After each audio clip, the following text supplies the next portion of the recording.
택시를 이용하든 뭐 버스를 이용하든 그 이동성만 봤을 때 이게 과연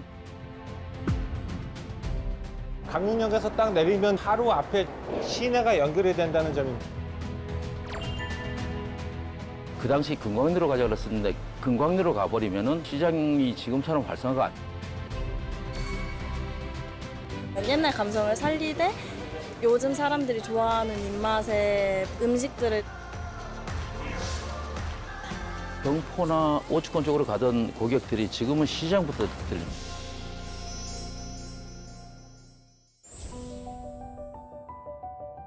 이 역은 대체 왜 여기 있게 된 걸까?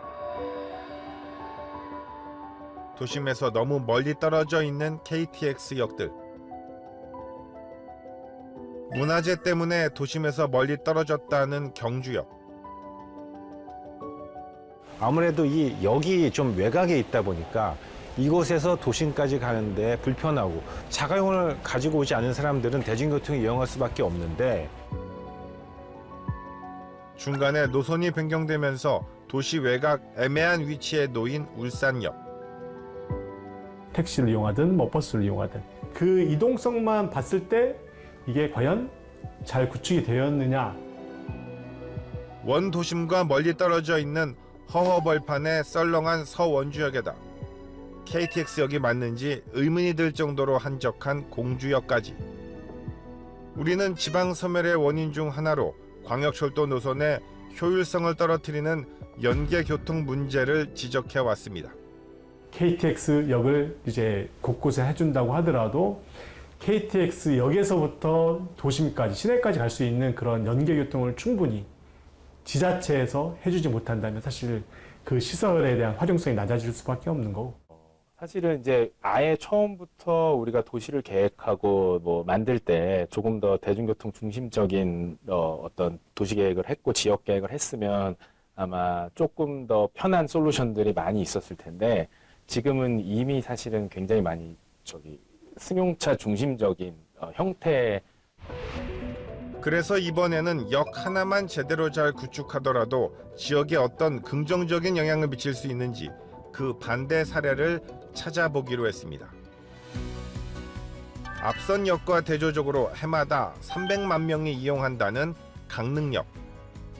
사실 현재의 강릉역은 지난 97년부터 10년간 시가지 개발을 저해한다며 외곽인 구정면 금광리로 쫓겨날 뻔했습니다. 당시 강릉시는 강릉이 계속 팽창할 것으로 보고 도시 균형 발전 차원에서 역을 이전하기로 결정했습니다. 다만 2천억 원에 달하는 이전 비용 마련이 어려워 결국 포기했는데 결과적으로 강릉역의 존치는 20여 년이 지난 지금 신의 한 수가 되고 있습니다. 전국 대다수 지역들이 인구 소멸기를 맞아 원도심이 무너지고 있는 상황. 도청과 시청을 옮겼다 원도심 상권이 쇠락한 광주광역시.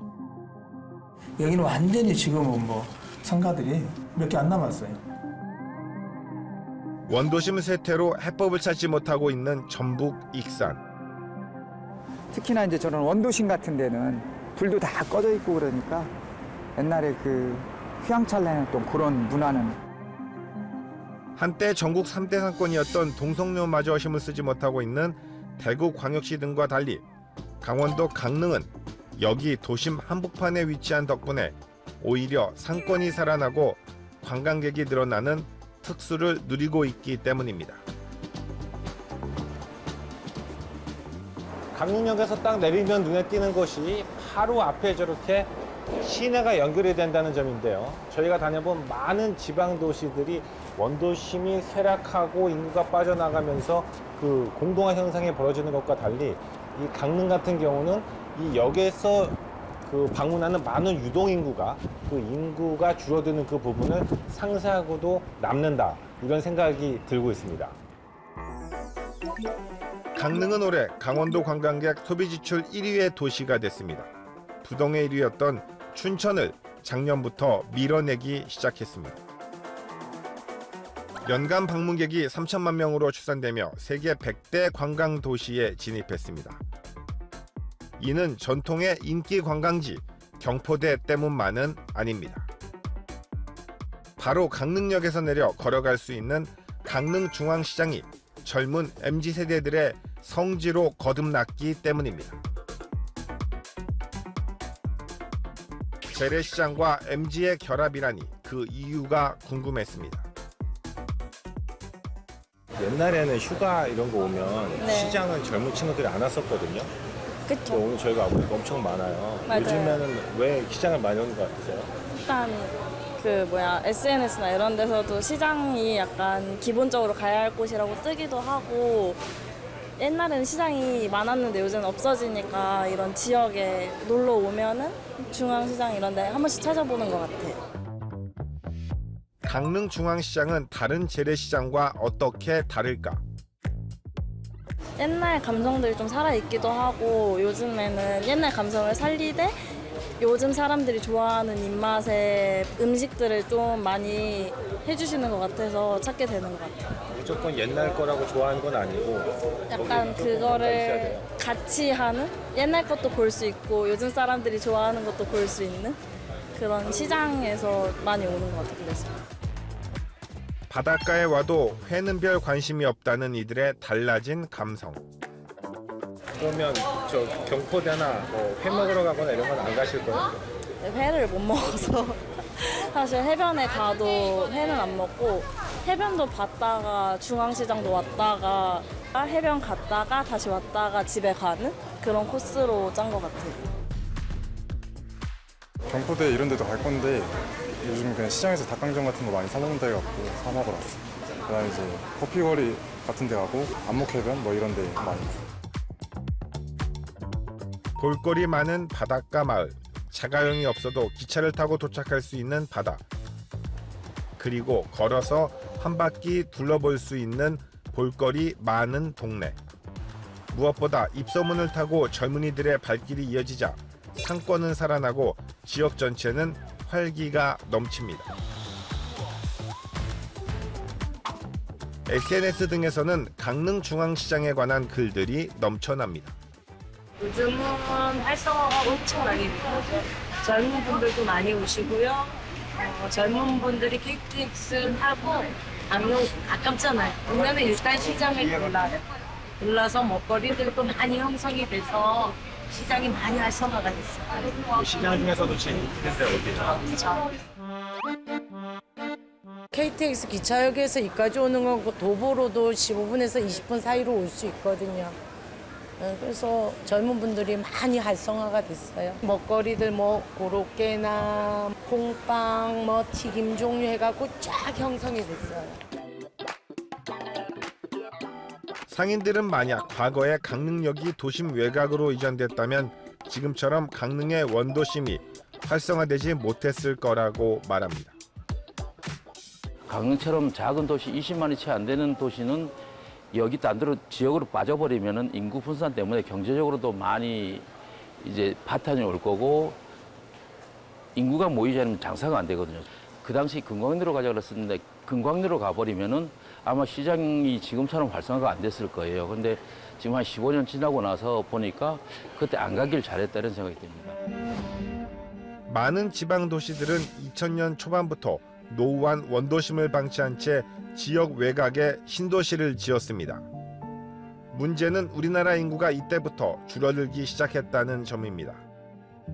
강릉도 예외는 아니었는데 그나마 역을 존치했던 게 도시를 지키는 버팀목이 된 상황입니다. 강릉만 하더라도 율곡지구나 택지 개발을 많이 했어요. 근데 젊은 친구들이 그런 많이 빠졌는데 또 불구하고 지금 활성화된 거는 강릉역이 이 가까이 들어오면서 KTX 타고 오는 젊은 친구들이 시장으로 많이 유입됩니다. 또 그게 시간이 한 2-3시간 지나고 나면 또 손님들이 쭉 빠졌다가 또 KTX 한 대 도착하면은 또 손님들이 또 버글버글하고 그런 경우가 상당히 많죠. 지역 인구가 줄었는데 외부 인구가 텅 빈 원도심을 채우면서 상권은 버틸 수 있었고 동네는 활력을 잃지 않았던 겁니다. 한마디로 빠져나간 인구를 외부 방문객들이 채우고도 남았단 이야기입니다. 일단 전에 그 경포나 오죽권 쪽으로 가던 고객들이 지금은 시장부터 들립니다. 강릉 제일 핫한 데가 중앙시장하고 안목 커피거리예요. 그만큼 이제 관광객들이 와도 전에는 경포나 오죽헌만 봤지 시장은 안 들려봤거든요. 제가 봤을 때는 여기 상당한 역할을 많이 했다고 보고요. 기존에 있었던 원도심에 있었던 것들이 좀 침체기였을 때 강릉역을 KTX를 이용해서 관광객들이 들어오면서 그걸 더 활성화될 수 있는 그런 역할을 충분히 했다고 봅니다. 그 여파로 강릉역은 이제 국가철도망 계획에서도 핵심적인 역할을 수행할 거점 시설로 성장했습니다. 연간 300만 명 정도를 이용하고 있고 향후 지금 국가철도망 계획에 따라서 부산과 연결되는 또 강남 수서 라인하고 연결되는 여러 철도 노선들이 확충 계획이 실제 착공을 들어간 상태입니다. 향후에 좀 더 이 철도망이 실제 구축이 되면 인근 영동 지역과 이제 동해 또 삼척 그리고 또 위로는 고성까지 이제 연결되는 광역 거점의 어떤 역사로서의 역할을 할 것으로 기대하고 복합 환승센터 계획을 저희가 지금 수립해서 추진 중에 있습니다. 여기에 교량을 저어 철도를 신설했던 타 지역과 달리 강릉은 신설 철도를 지화하고 기존 폐철도는 복개해 공원으로 만든 점도 지역 발전에 큰 기여를 했습니다. 옛날 일제강점기 때 철길이 이렇게 상당히 뭐 산처럼 이렇게 쌓여져 있었어요, 시장 옆에. 그게 지화하면서 그걸 다 밀어내고 거기 좋은 도로 오라거리 강릉 이제 무월랑하고 연안항자하고 그 스토리텔링 해서 오라거리를 꾸몄습니다. 제가 서 있는 이곳은 바로 강릉의 워라거리인데요. 이곳은 원래는 철로가 있었던 그런 곳입니다. 그런데 이 철로를 복개를 하고 그 단절돼 있던 양쪽의 동네를 잇자 시민들은 물론 관광객까지 이처럼 멋진 산책로를 얻게 됐습니다. 강릉과 더불어 서피비치로 전국 MZ들의 성지가 된 양양이 인접해 있다는 점도 천군만마 시너지 효과를 내고 있습니다. 양양의 지난해 방문객 수는 1,580만 명으로 양양 인구 2만 명의 570배가 넘습니다. 강릉과 양양은 자동차로 40분 거리며 10개의 시외버스 노선이 두 지역 사이의 해변을 이어주고 있습니다. 이 밖에 관악골이란 원도심 상권을 청년과 같이 살려 활력을 되찾고 있는 충북 충주시나 재래시장 한 곳을 젊은 감각으로 리모델링해 전국적인 관광지로 만든 충남 예산시 사례도 따지고 보면 결국 지역의 역사와 전통이 있는 원도심의 가치를 소홀히 하지 않았다는 데서 그 공통점을 찾을 수 있습니다. 그게 활성화되다 보니까 그런 게 많이 이렇게 오픈되다 보니까 이제 젊은 친구들이 와서 자기 아이템을 가지고 시장에 많이 들어와요. 그런데 권리금을 그만큼 주고도 많이 들어옵니다. 그리고 강릉역의 성공 사례는 인구 소멸기, 우리의 지방도시 정책이 어떤 방향으로 나아가야 하는지 그 힌트를 줍니다. 리부팅 지방시대, 우리는 지금까지 도시는 항상 성장하는 것이 바람직하다는 인식 속에 팽창 중심의 도시 계획을 세워왔습니다. 하지만 본격적인 인구 감소기에 접어들면서 이제는 성장에 기반한 도시계획의 한계를 인정하고 스마트하고 효율적인 축소도시로서의 새 전략을 고민할 때입니다. 다음 시간에는 축소도시에 관한 이야기가 이어집니다.